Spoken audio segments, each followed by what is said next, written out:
کو اللہ قبول بھی فرمائے، اور دل سے دعائیں کریں کہ اللہ ہر مسلمان کو استقبال رمضان کی توفیق عطا فرمائے، اللہ رمضان کے برکات و ثمرات نصیب فرمائے۔ اللہم ارزقنا برکات رمضان و ثمرات رمضان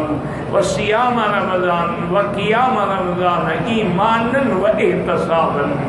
اور اللہ سب ظاہری باطنی روحانی جسمانی بیماریاں دور فرمائے، بیماروں کو شفا عطا فرمائے۔ کوشش کریں رمضان میں جس قدر ممکن ہو، ایک تو ہے عمرہ، اللہ ہم سب کو توفیق دے کہ رمضان المبارک میں عمرے کی ادائیگی، اور دوسری عبادت جو ہے رمضان المبارک میں تراویح جو ہے وہ سنت مؤکدہ ہے، مرد ہے عورت ہے سب کے، کسی کو بھی معاف نہیں، اور افضل یہی ہے کہ 20 رکعت تراویح پڑھے تاکہ ساری حدیثوں پہ عمل ہو جائے، اور اسی پہ صحابہ کا بھی اجماع ہے، حضرت عمر کے زمانے سے لے کر آج تک الحمدللہ حرمین شریفین میں ہمیشہ 20 رکعتیں پڑھی گئی۔ اس لیے کسی پہ اعتراض بھی نہ کیا کرے، اور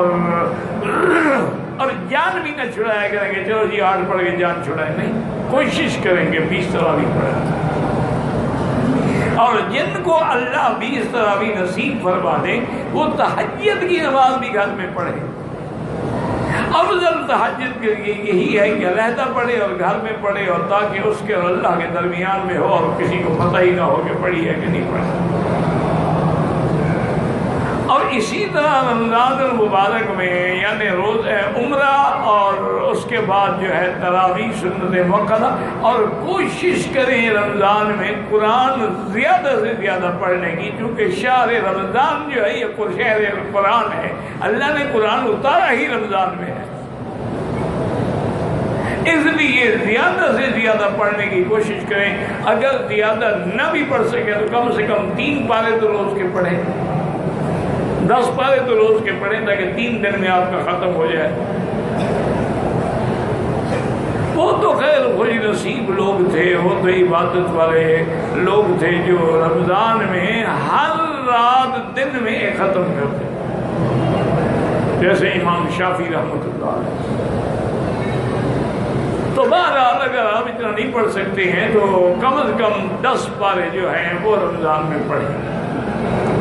اور وہ مشکل نہیں ہوتا اگر تقسیم کر لینا جی کہ ہر نماز کے بعد 2 پارے پڑھ لیے تو آپ کا الحمدللہ ہر 3 دن کے بعد ختم ہوتا چلا جائے گا، ورنہ جتنا ہو سکتا ہے پڑھیں۔ اور یہ بھی یاد رکھیں کہ حضور نے فرمایا کہ افطار کے وقت یعنی جو چند لمحات پہلے ہوتے ہیں 5-10 منٹ، یہ بڑا مستجاب وقت ہے، جو بھی دعا مانگو گے اللہ قبول فرمائے، اور یہ بڑی خوشی کا وقت ہے کہ مومن کے لیے فرحتان، فرحت عند الافطار، فرحت عند لقاء الرب۔ حضور نے فرمایا مومن میں ایک خوشی افطار کے وقت ہوگی، ایک خوشی اللہ کی جب دیدار کرے گا۔ اس لیے بہرحال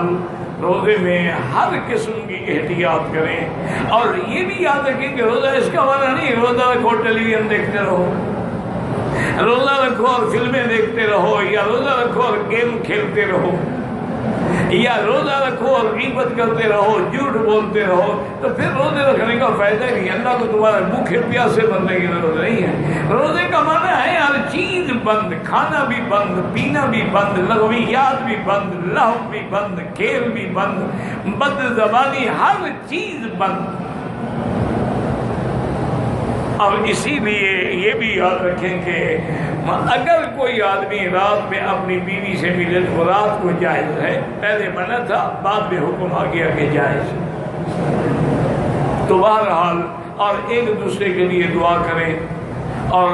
اسی مہینے میں ایک رات ہے جو لیلۃ القدر ہے، جس کا اللہ نے قرآن میں ذکر کیا ہے کہ انا انزلناہ فی لیلۃ القدر۔ اور لیلۃ القدر کب ہوتی ہے؟ حضور نے فرمایا تحروا فی العشر الاواخر، کہ رمضان کے آخری جو 10 دن ہیں اس میں تلاش کرو۔ اور اس میں بھی اوتار میں تلاش کرو. کیا معنی؟ 21 23 25 27 29 ان راتوں میں زیادہ امید ہے کہ لیلۃ القدر بھی ہے. بہرحال محدثین فرماتے ہیں کہ اگر آپ نے عشاء کی نماز جماعت سے پڑھی، تراویح پڑھی، فجر کی نماز بھی جماعت سے پڑھی تو الحمدللہ گویا کہ لیلۃ القدر سے تجھے بھی حصہ مل گیا. لیکن وہ تو بڑے نصیب والے لوگ ہوتے ہیں نا جو ان راتوں میں سونا جانتے ہی نہیں. حتیٰ کہ حدیث میں ہے، حضور پاک کے بارے میں بی بی فرماتی ہے کہ جب عشر الاواخر آ جاتا شد مئذرہ وایقظ اہلہ، آپ اپنی چادر باندھ لیتے، یعنی عورتوں کی طرف خواہش ہی نہ کرتے اور گھر والوں کو بھی جگاتے کہ اب عبادت کے لیے جاگو.